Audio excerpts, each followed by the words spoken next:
So I think my favorite hot take as a food writer is that the way everybody cooks oatmeal is really not very good. We've all taken oatmeal and turned it into this stodgy blob that no one really wants to eat. If you're here, it's because you want to learn how to make super silky, creamy oatmeal,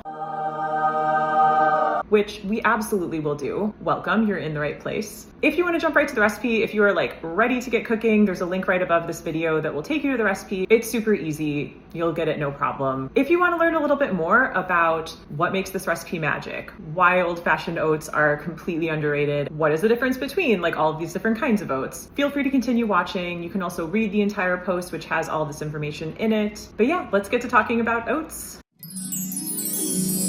So I'm gonna just cut right to the chase. The answer to how to make the creamiest oatmeal ever is to add way more liquid than the side of the box tells you to. I have never seen the side of an oatmeal box tell you to actually add the right amount of liquid. Whatever the reason, they just don't tell you to add enough liquid. So you're gonna get to the recipe, you're gonna add a tiny bit of oats to the pot, you're going to add a really ridiculous amount of water and milk to the pot, and you're going to think that I've absolutely lost my mind. You're going to be like, why am I listening to this random woman I found who's telling me how to make oatmeal on the internet? And you might even want to dump it down the drain, but don't do that. I promise it's going to work if you just follow the recipe carefully. After about 15 minutes, they're going to go from watery to super thick and creamy.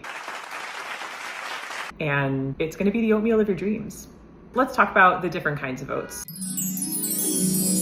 But first, let's talk about Irish or steel cut oats. I think the reason that these have been growing in popularity is that the recipe on the side of the box is actually pretty good. Like, they're actually doing a pretty good job over there. You know, whoever writes the recipes for the boxes of Irish steel cut oats, good job. They actually have you add enough water. And the really cool thing about Irish or steel cut oats is that they are really chewy. That's kind of their secret advantage, or not so secret advantage. That's why everybody loves them. When it comes to old-fashioned oats, that's basically just a regular oat grain that's been steamed and then kind of smashed flat so that it cooks a little bit faster. And these are not really going to be chewy. I think the mistake in cooking old-fashioned rolled oats is to expect them to be chewy or to try to get them to act like Irish or steel cut oats. They're just not. The real advantage of old-fashioned oats is that they can get super, super creamy. So that is the goal that we are going to be going with when we're making old-fashioned rolled oats. We are not going to expect them to be chewy. We are going to expect them to be creamy, and that is what we are going to try to maximize. When it comes to instant oats, these are just like old-fashioned oats, but they've just been smashed a little bit flatter, and they've been kind of broken up into smaller pieces so that they cook even faster. You actually can use instant oats for this recipe. You just want to use a little bit less water because they will take a little bit less time to cook. But if you want to use Irish or steel cut oats, I recommend just finding a really good recipe for those because they do work pretty differently than old-fashioned or instant.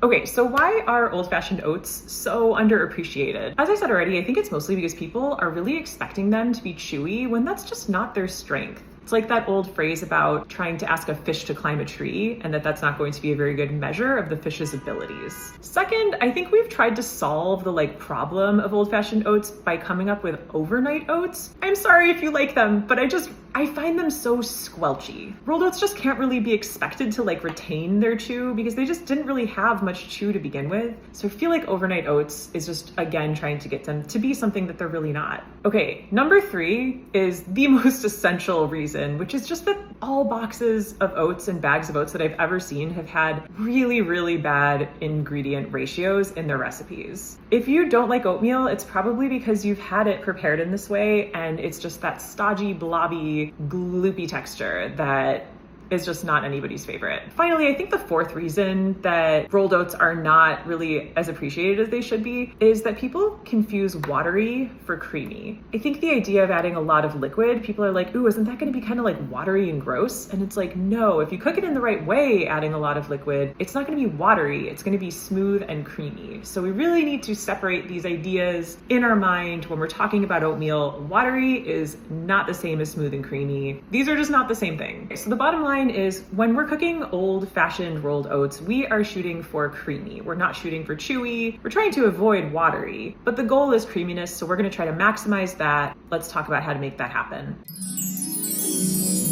So the magic ratio for making really creamy oatmeal is 1 part old-fashioned rolled oats to 4 parts of liquid. And that liquid could be water, could be water and milk, any combination of water and milk for that 4 parts of liquid. And that's by volume. So if you're measuring in cups, if on the other hand you're measuring by weight, you want to do 1 part of oats to 9 parts of liquid. Of course, weight works a little bit differently than volume. It's going to look a little bit bananas. You're really going to be like, why am I listening to this woman? Oh my God, this is such a disaster. But just wait. Once it simmers for about 15 minutes, it really is going to turn into the creamiest oatmeal you've ever had in your entire life. Don't ask me, ask all the people who commented and rated this recipe. It's by far my most popular post, and I get comments on it every week. The people who comment on it are genuinely just the nicest people who I've ever encountered on the internet in my entire life. To quote a couple of the reviews, because I just think they're the sweetest reviews ever. Thank you so much for making it possible to love oatmeal again. You've changed the game. Ever since I got pregnant with my son in 2019, I haven't been able to stomach oatmeal because of the texture and gloopiness, but this right here changed me. At 61, I finally made a delicious bowl of oatmeal. Normally, I'd have thrown out more than half. Today, I wished I had more.